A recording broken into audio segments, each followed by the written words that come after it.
오늘 우리에게 주시는 하나님의 말씀은 요한복음 4장 39절에서 42절 말씀입니다.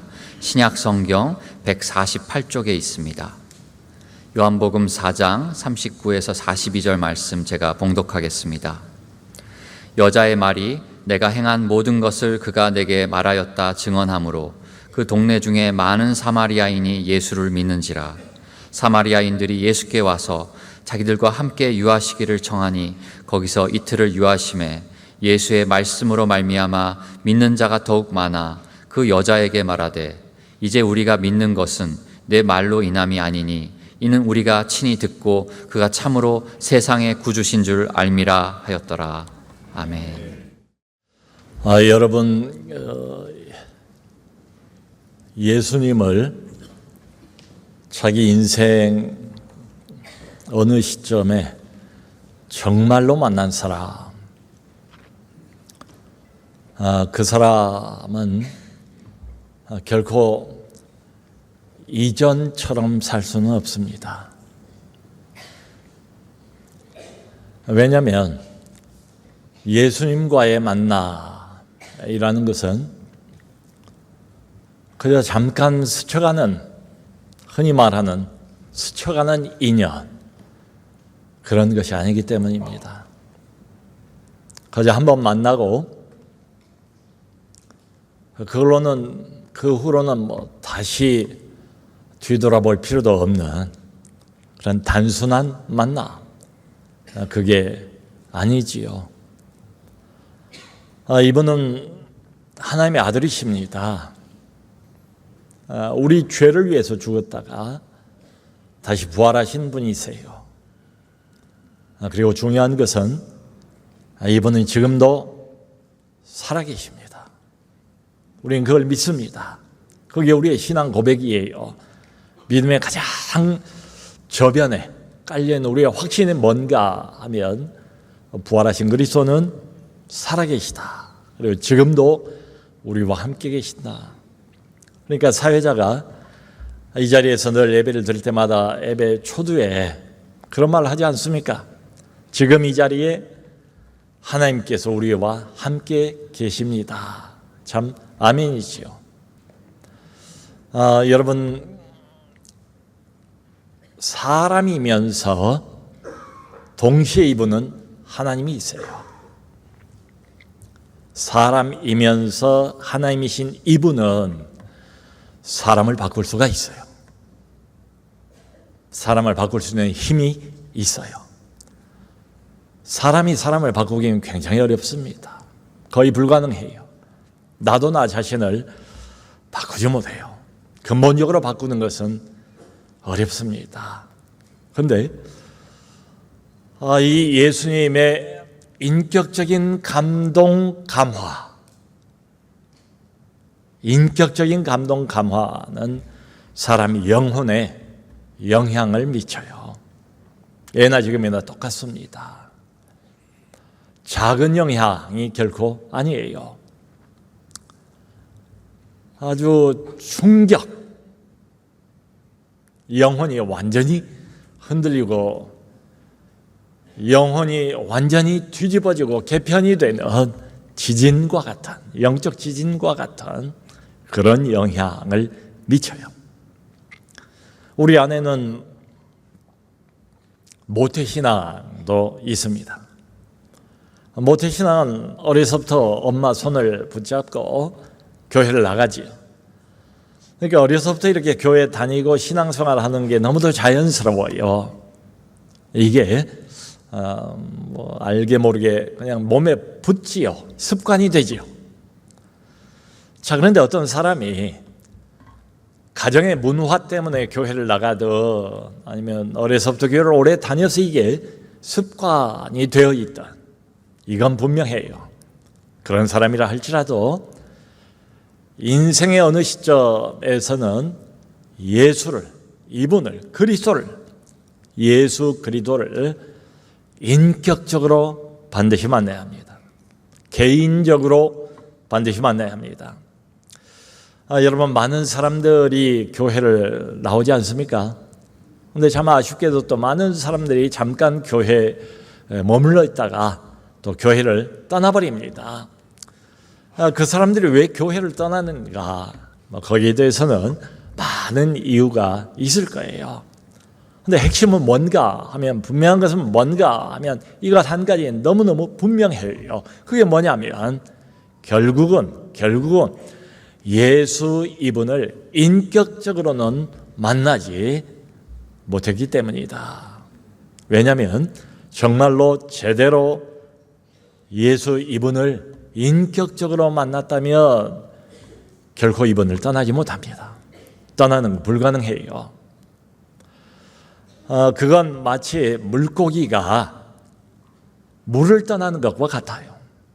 여러분, 물속에 살아야 되는 물고기가 만일 물을 떠나서 물 밖으로 나온다면 어떻게 될까요?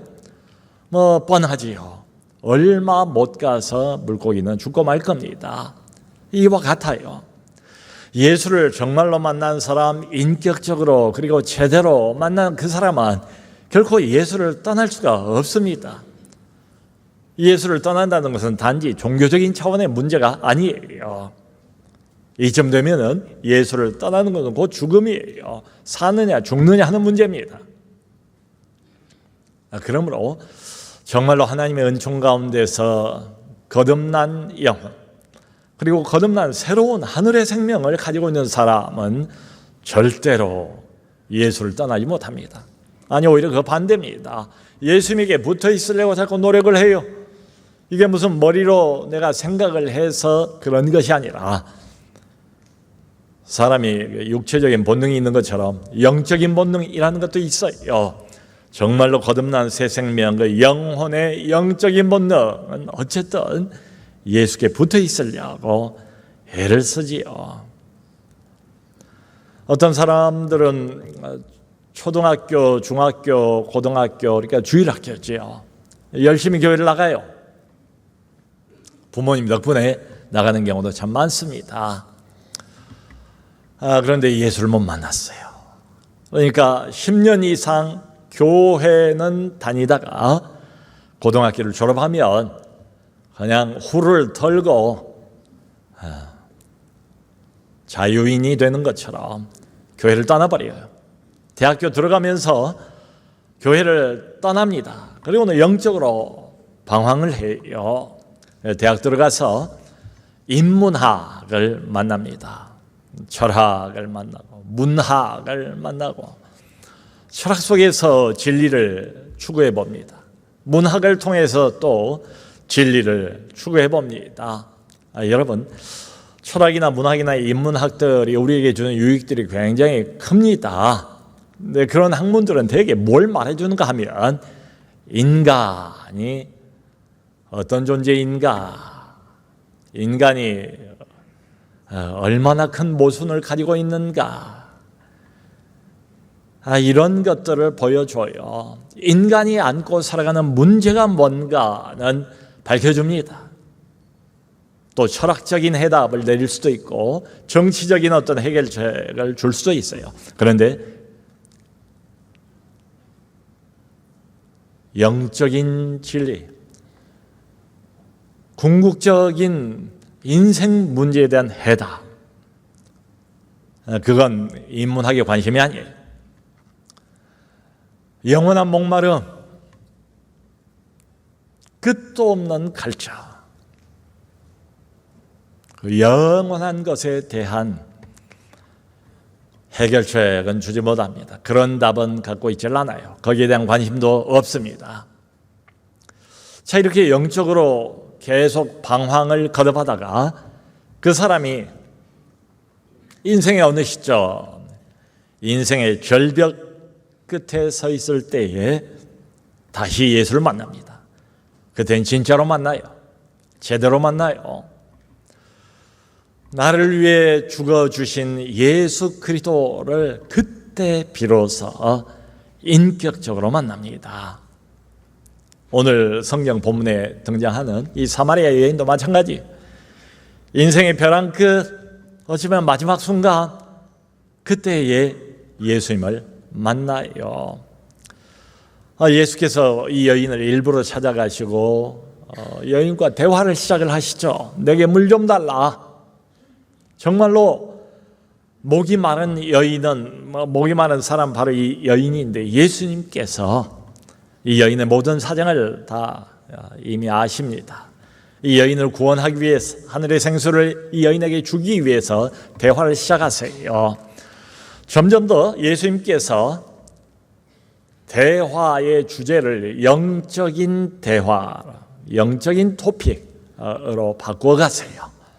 그리고 이 두 사람 간의 대화의 절정이 이 앞에 나와 있어요. 그러니까 25절, 26절에 이렇게 되어 있습니다. 여인이 예수님 앞에서 이런 말을 해요. 앞으로 메시아, 곧 그리스도라고 하는 이가 오실 터인데 그가 오시면, 메시아가 오시면, 그리스도가 오시면 우리가 영적으로 궁금해하고 있는 모든 것을 우리에게 알려주실 것입니다. 마치 이 말을 기다리고나 있었다는 것처럼 예수님께서 이 여인의 말을 듣자마자 뭐라고 반응을 하시는가 하면 지금 너와 말하고 있는 내가 바로 그 메시아다. 지금 이 순간 단 두 사람밖에 없어요. 주변에 아무도 없습니다. 얼마나 살아계신 하나님의 아들을 만나기 좋은 시간입니까? 그런 환경입니까? 일부러 그런 환경을 하나님께서 만드시지 않았을까요? 예수님께서 하시는 이 말씀 결론, 지금 너와 말하고 있는 내가 바로 그 메시아다. 바로 이 순간 여인의 인생은 달라집니다. 영혼의 큰 충격과 지지, 하늘의 감동과 감격, 여인은 변화를 받아요. 예수를 인격적으로 만나는 겁니다. 그리스도를, 메시아를 진짜로 이 여인이 만난 거예요. 그리고는 오늘 성경 본문을 보면 즉시로 변화가 따라와요. 변화가 이렇게 시간이 오래 걸리질 않아요.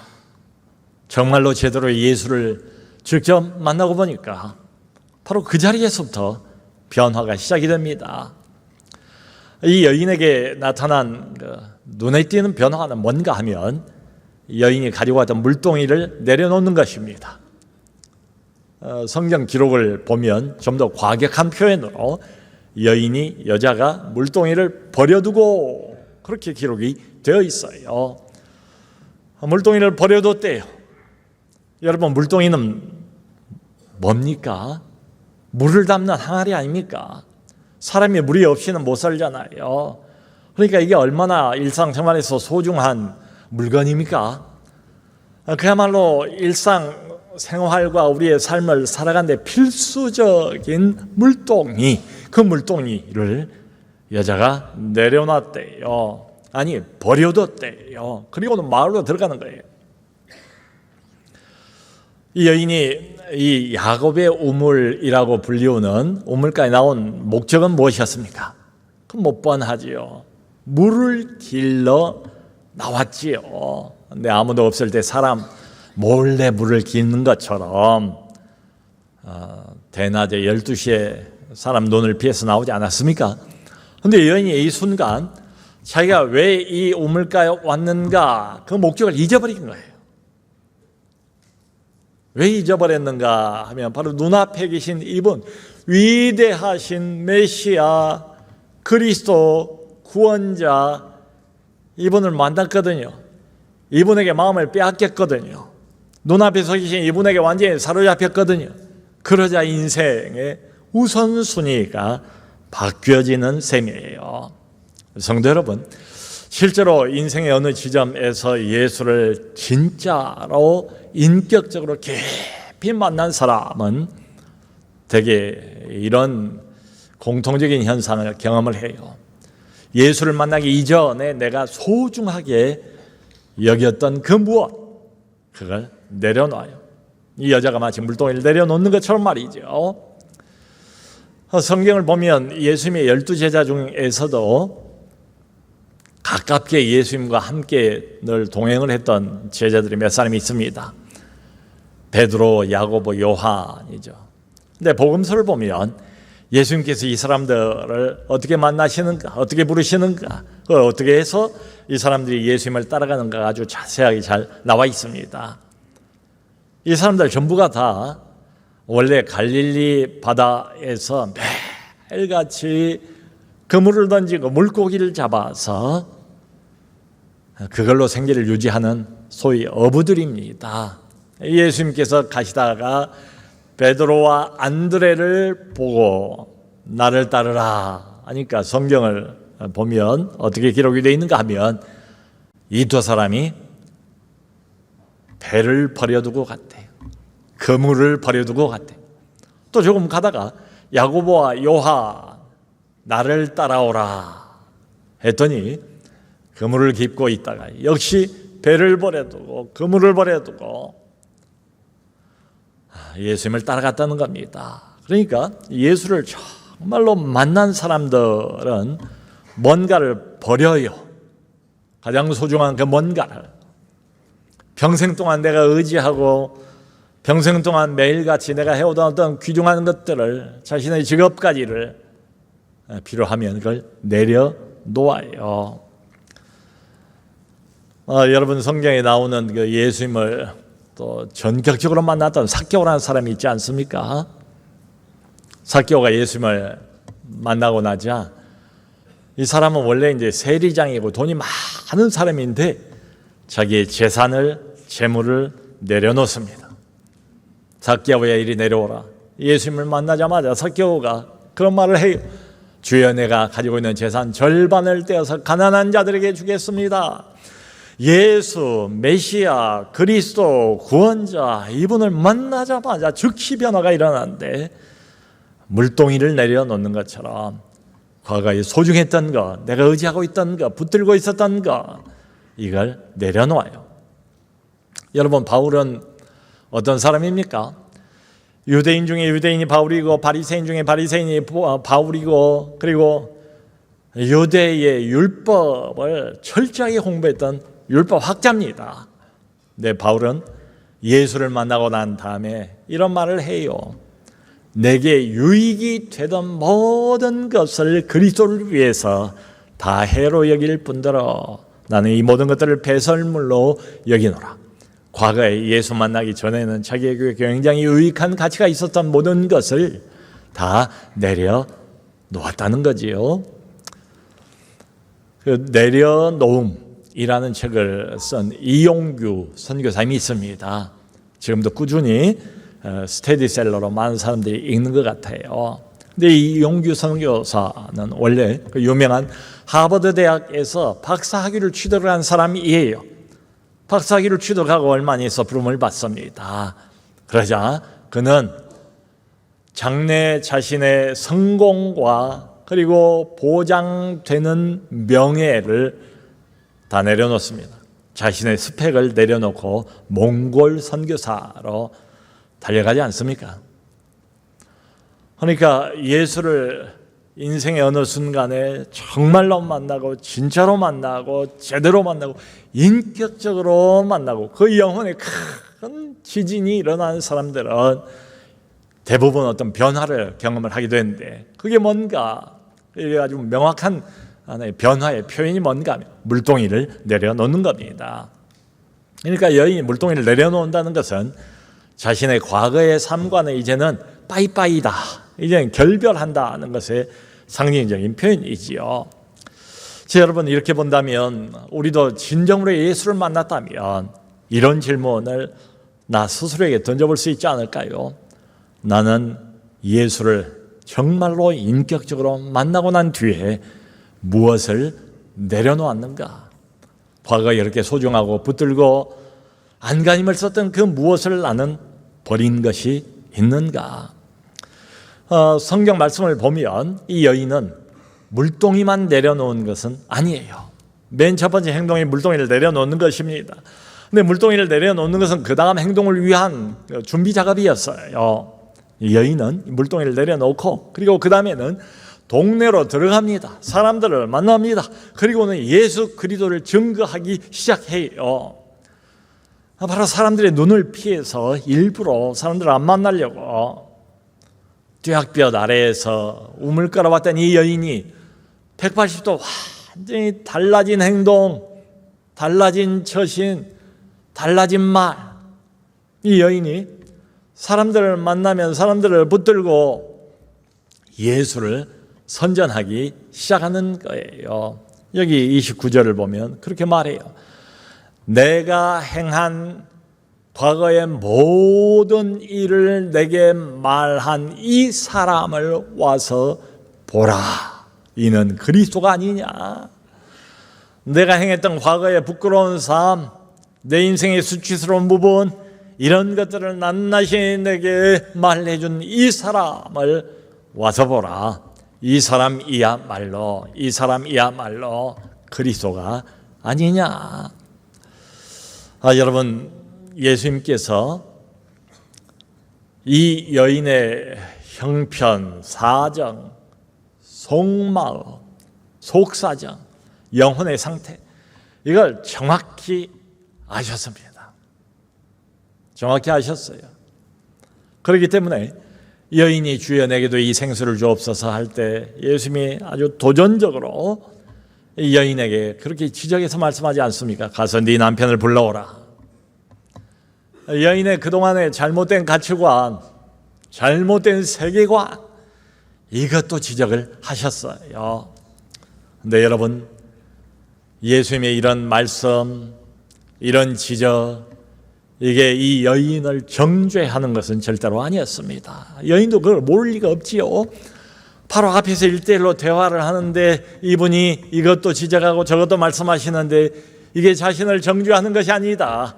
그걸 여인이 느끼지 않았겠습니까? 정죄하는 것보다는 여인을 이해하는 한 사람, 여인을 이해하는 한 사람, 여인의 목마름을 이해하는 한 사람, 목마름이 얼마나 깊이 시달리고 고통 가운데 있는가, 목마름 때문에 신음하고 있는 한 사람, 그 사람을 이해하는 메시아 그리스도. 그리고 보면 결국은 자신의 그 목마름을 해결해 줄 수 있는 메시아라는 것을, 그리스도라는 것을 여인에게 분명히 밝히십니다. 성도 여러분, 여인은 지금까지 살아오면서 계속 세상이 주는 물, 여기에 지칠 대로 지쳤습니다. 그러지 않습니까? 세상이 주는 물, 이 물도 마셔보고 저 물도 마셔보지만 어떤 세상의 물도 영원한 갈증을 채워주지 못했습니다. 계속해서 목마름이 남았습니다. 조금만 지나면 여전히 갈증이 또 솟아 올라옵니다. 세상의 물에 지쳐버린 여인, 그 여인에게 예수님께서 드디어 영원토록 목마르지 않을 하늘의 생수를 주세요. 성도 여러분, 이 여인은 원래 어떤 사람이었습니까? 사람 만나기를 기피하는 사람이죠. 요즘 말로 하면 대인공포증을 가지고 있는 사람이에요. 그 이유는 여인의 부끄러운 과거 때문에 그렇습니다. 동네 사람들이 다 이걸 알고 있어요. 또 손가락질 받을까 봐서, 만나면 또 곱지 않은 시선을 자기가 느껴야 되니까 사람 만나는 게 두려운 거예요. 사람 만나는 게 불안한 거예요. 여러분, 우리 주변에도 뭐 이런 경우가 있지 않습니까? 사람 만나는 걸 두려워하고 대인공포증에 시달리고, 그래서 일본에는 그 히키코모리족이라는 족속이 있다고 그러잖아요. 누구하고도 만나지 않고 사회생활 전혀 없고 무슨 미팅도 없고 오란 데도 없고 갈 데도 없고 그저 방 안에 혼자 갇혀서 서서히 무너져가는, 너무너무 외롭고 너무너무 애처롭고 너무너무 안 되고 또 안 된 그런 영혼, 바로 그 영혼이 이 여자였습니다. 원래는 사람 눈을 피해 다닌 여자인데 완전히 달라졌어요. 지금 이 여인을 보면, 그러니까 다른 사람들 눈치 보는 거, 나를 향해서 또 어떤 손가락질을 하지 않을까, 이런 불안, 대인공포증, 이런 것들이 말이지요, 전체를 다 압도적으로 이길 수 있는 이런 부정적인 감정들을 다 한꺼번에 극복할 수 있는 압도적인 감격, 이게 여인에게 있기 때문에 그래요. 이 사람은 지금 보통 상황이 아닙니다. 보통 심정이 아니에요. 뭔가에 완전히 사로잡혔어요. 예수님을 만났거든요. 구원을 얻었거든요. 하늘의 생수를 맛을 봤거든요. 그러니까 적극적으로 사람들 앞에 나서서 이야기를 시작한 거예요. 여러분, 내가 정말로 메시아를 만났습니다. 그리스도를 만났습니다. 구원자를 만났습니다. 여러분 와보세요. 내 인생을 송두리째 꿰뚫어 보신 이분이 내게 영원한 생수를 주셨습니다. 여러분도 와서 이분을 만나고 하늘의 생수를 맛보세요 라고 예수님을 선전을 하는 거예요. 여러분, 우리 흔히 하는 말에 진심은 통한다라는 말이 있잖아요. 그러니까 원래 동네에서 안 좋은 소문이 났던 여자인데 보니까 이 여인이 완전히 달라졌어요. 그 변화에 사람들이 놀랐습니다. 이 여인의 말투, 이 여인의 눈빛, 이 여인의 절박함, 이 여인의 간절함, 마음이 잔뜩 담겨 있는 이 여인의 하소연, 거기에 사람들의 마음이 움직였지요. 그런데 이야기를 들어보니까 이런 변화를, 대단한 변화를 가져다준 한 사람이 있는데 그 사람이 바로 예수라는 사람이라는 거예요. 그리고는 한 걸음 더 나아가서 이 예수라는 사람이 사마리아 사람들도 하나님을 믿는 사람들입니다. 그토록 자신들이 오랫동안 기다리고 고대해오던 바로 그 메시아라, 그 그리스도라는 거예요. 구원자라는 거예요. 참 희한한 것은 이 여인의 말을 듣고 많은 사마리아 사람, 동네 사람들이 예수님께 왔대요. 그래서 성경에 놀라운 기록은 뭔가 하면 이렇게 해서 많은 사마리아 사람들이 예수를 믿게 되었더라. 아멘, 아멘. 믿게 됐대요. 성도 여러분, 이 여인의 일생, 여인의 인생을 영적인 관점에서 바라보면 이 여인은 하나님께 버림을 받은 사람이 아닌가, 이런 생각을 할 수도 있을 것 같아요. 언뜻 이 여인의 생애를 보면 그런 생각이 들지 않겠습니까?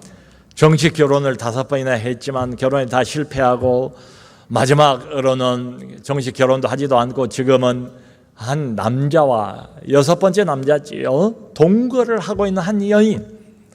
여러분, 성경에 나와 있지 않지만 이제 그런 의문을 가져봅니다. 왜 이 여자가 5번 결혼을 하고 난 뒤에는 더 이상 정식 결혼을 하지를 않고 그러나 남자하고 여전히 살고 있을까? 그 이유가 뭘까? 제 생각은 이렇습니다.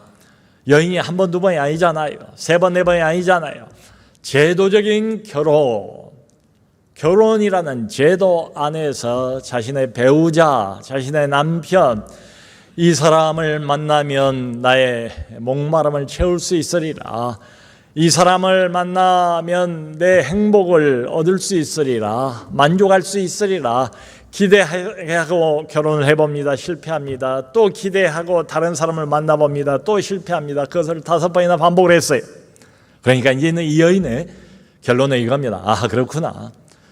제도적인 결혼 안에서 내가 도무지 내가 원하는 행복, 만족, 목마름과 이 가란목을 채울 수 있는 그 무언가를 도저히 얻을 수는 없구나. 그걸 포기했습니다.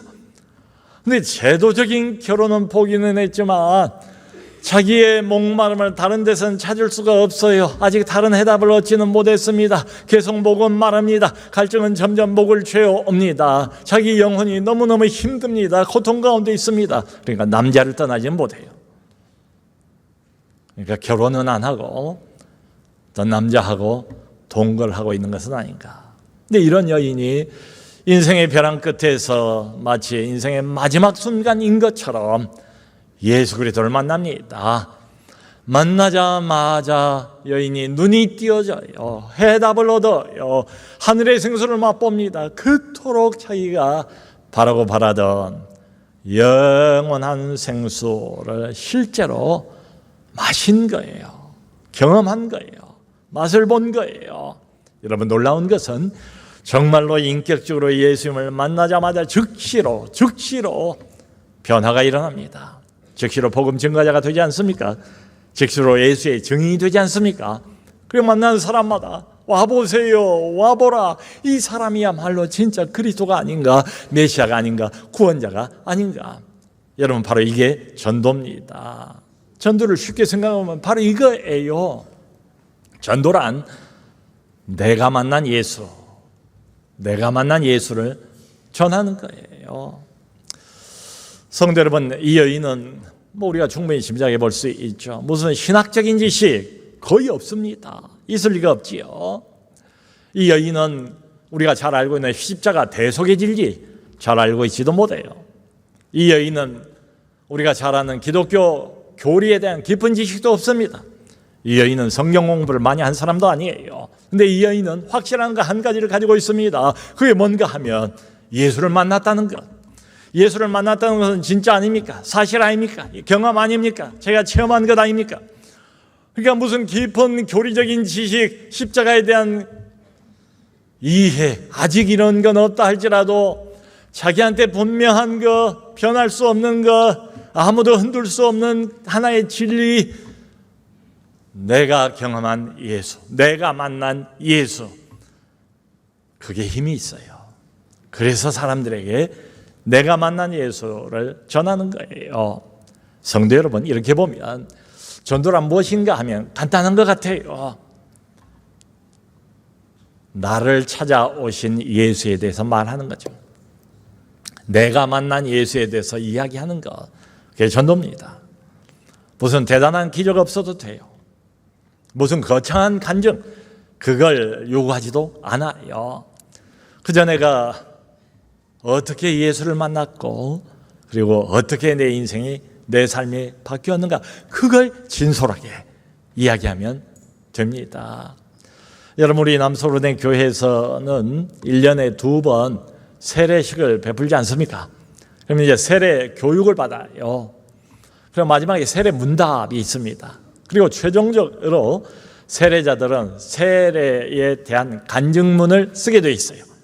그 간증문의 내용은 뭔가 하면 예수를 만나기 전 예수님을 모르고 하나님을 몰랐을 그때 나는 어떤 인생을 살았는가, 그때 나는 어떤 사람이었는가, 그리고 나는 어떻게 예수를 만났는가, 그리고 예수를 만나고 난 다음에 내 인생이 어떻게 바뀌어졌는가, 내 마음이 어떻게 바뀌어졌는가, 뭐 큰 것이 아니라 할지라도 소소한 일상생활에서 내가 어떻게 달라졌는가, 그걸 적는 거예요.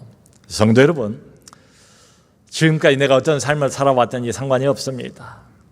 어제까지 아무리 죄된 삶, 어두운 삶, 망가져버린 인생의 밑바닥을 계속 헤매던 그런 사람이라 할지라도 전혀 상관이 없어요. 오늘 내가 예수를 만났다는 것은 진짜 아닙니까? 사실 아닙니까? 이건 경험 아닙니까? 이건 이론이 아니지 않습니까? 내가 만난 예수는 힘이 있죠. 무슨 깊은 신학 지식이나 교리나 이론이나 이런 걸 모른다 할지라도 우리에게 가장 확실한 건 뭐예요? 내가 체험한 거죠. 내가 경험한 거죠. 그러므로 내가 만난 이 예수는 아주 확실하게 전할 수가 있죠.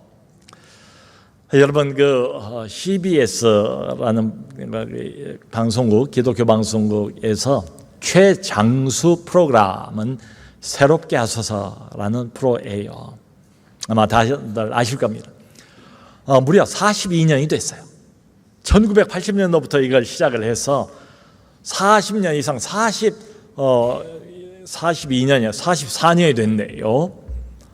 참 장구한 세월 장수 프로그램입니다. 보니까 처음 사회자가 곽규석 씨, 돌아가신 후라버의 곽규석 씨부터 시작을 했더라고요. 참 얼마나 긴 세월입니까? 이걸 보면 거기에 뭐 다양한 사람들이 나오잖아요. 평신도들도 등장을 하지만 목회자들도 나오고 사업가도 나오고 또 예술가도 나오고 연예인도 나오고 다양한 사람들이 등장을 해요. 이야기를 해요. 근데 그분들이 하는 이야기를 다 종합을 해보면 공통점 하나가 있습니다. 그게 뭔가 하면 그게 바로 이 CBS 이 새롭게 하소서의 장수의 비결이 아닌가 생각이 돼요. 뭔가 하면 내가 만난 예수, 너도 나도 내가 만난 예수에 대해서 이야기를 하는 거예요. 이 여인이 내가 만난 예수에 대해서 이야기를 하니까 동네 사람들이 그걸 듣고 예수님께 나옵니다. 오늘 성경 본문을 보면 이 사람들이 예수님께 요청을 해요. 들어보니까 보통 말씀이 아니거든요. 그러니까 우리와 함께 좀 더 머물러 달라 이렇게 요청을 합니다. 예수님께서 이틀 동안을 이 사람들과 더 함께 머물렀대요. 머물러 있으면서 복음을 전합니다. 하늘나라의 진리를 좀 더 정확하게, 좀 더 깊이 있게, 좀 더 풍성하게 이 사람들에게 전합니다. 이 사람들의 눈이 열립니다. 이 사람들의 귀가 열립니다. 이 사람들이 직접 예수 그리스도의 말씀을 듣고 그리스도를 이 사람들도 만난 거예요. 그래요. 여기 마지막 42절을 보면 이 동네 사람들이 이구동성으로 입을 모아서 이 여인에게 이렇게 말을 하는 장면이 나와요. 이제 우리가 이분을 믿는 것은 너의 말 때문이 아니다.